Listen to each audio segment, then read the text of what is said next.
Wiggle that on there, get it as far down as you can. Let's chuck her on. Whole lot of farts out there.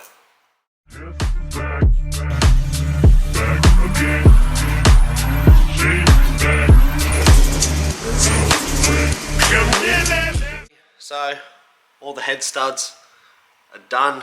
We are ready to move on to the next step, which is doing the valve springs and the valve stem seals.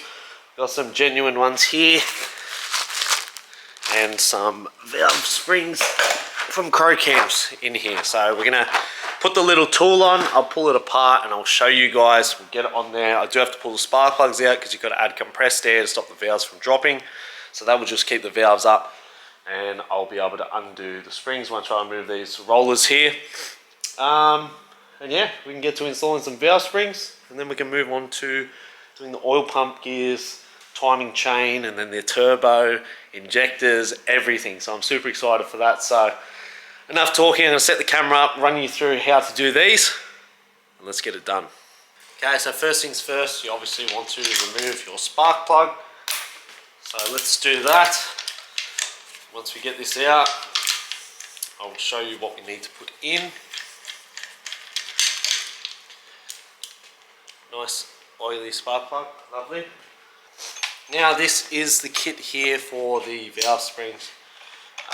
This, will sit where the bolts go for the top caps, and then obviously the little bolts here will push down on the top of the springs, and then you can remove the little circlip on the valve springs, pull it out.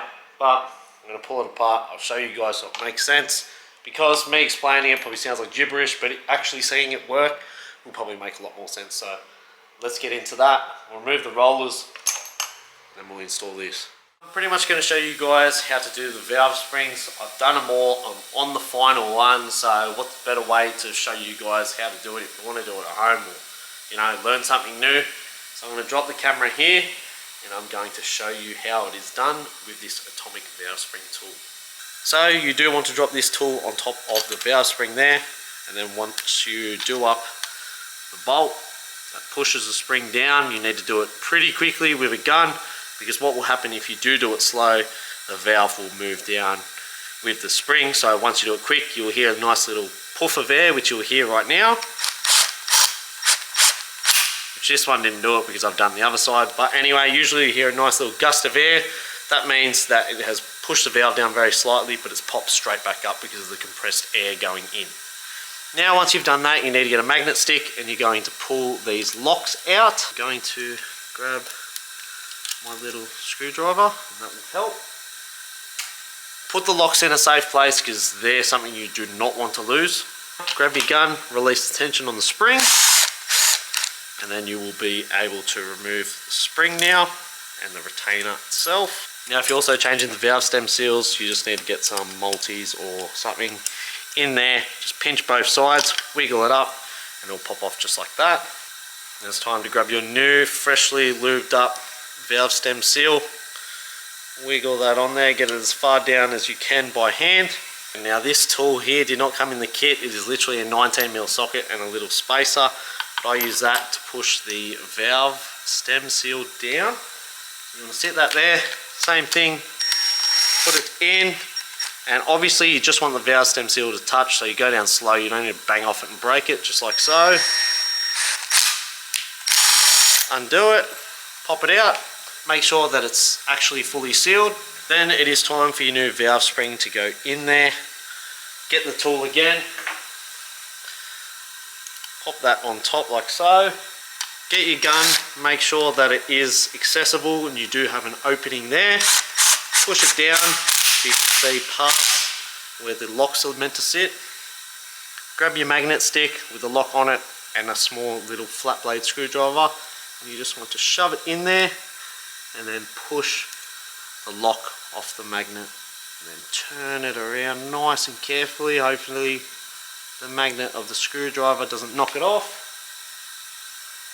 Then you want to grab the other one, and this can be a little bit of a mission because the magnet likes to stick to the other side and it just makes your life difficult. But you'll get there in the end. And sometimes, you know, you get very lucky and it just happens straight away, like it just did then, or not, was going to. You want to, again, push with your screwdriver, push it up, get the magnet off, because you try and move it without anything and it's just going to pull the lock back off. So that's all in place. Make sure both sides there are intact. And then you're going to loosen off again. And then that is a valve spring and a stem seal, all nice and done. Alright, so that is the valve springs and head studs all finished up.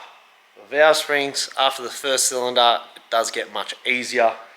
It's quite literally just a little bit finicky with that magnet stick and the screwdriver with oily hands and whatever, but you get there eventually. I got there eventually, first time doing them, pretty chuffed. So let's get into the oil pump gear. Let's get this motor finished and ready to get back into the car. Did also forget to add that you may see, you know, a few things missing off it, like the intake manifold and whatnot, and the loom. That's because throughout the day I get a little bit of time on my lunch break, whatever. I'll just chip into it a little bit here and there, like that stuff. I'm not going to get content on anyway, it's boring. But anyway, let's use some Scotch-Brite, some brake cleaner, and try and get most of this gasket stuff off and all the shit for the timing case, so when it goes on, it's all nice and clean.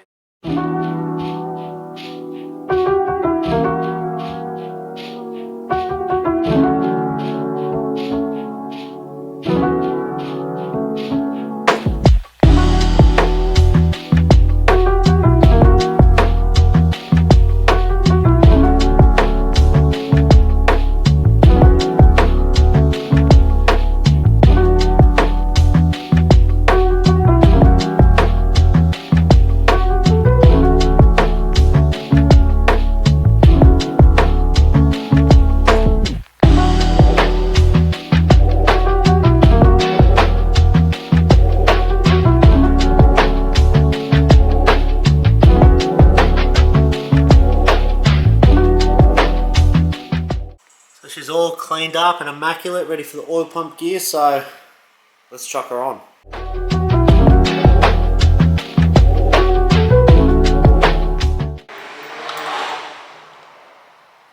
Whole lot of farts out there. Not a whole lot of go.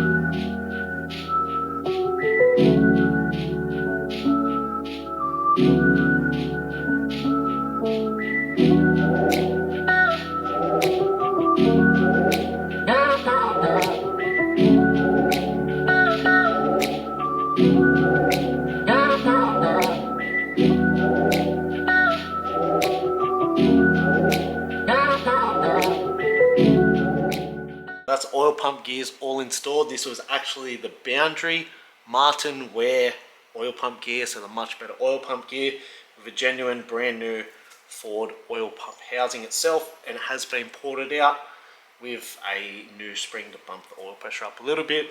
We didn't know if this thing was low oil pressure or whatever. I assume that it's not. It was pretty healthy, but you know, it's in there, so why not? Alrighty guys, so we're going to leave part 3 of the 500 kilowatt Falcon build right here. We have done the valve springs, the valve stem seals, oil pump gears and the head studs. We are going to be getting to the exciting stuff very shortly, and I cannot wait to show you guys. So I appreciate love and support as always. If you want to cop some merch, head over to my cartel store. I do have some GAMBIN.BUILDS stickers there. They look absolutely awesome, and they also fit perfectly on your VY Commodores and your FG Falcons as well. Just saying.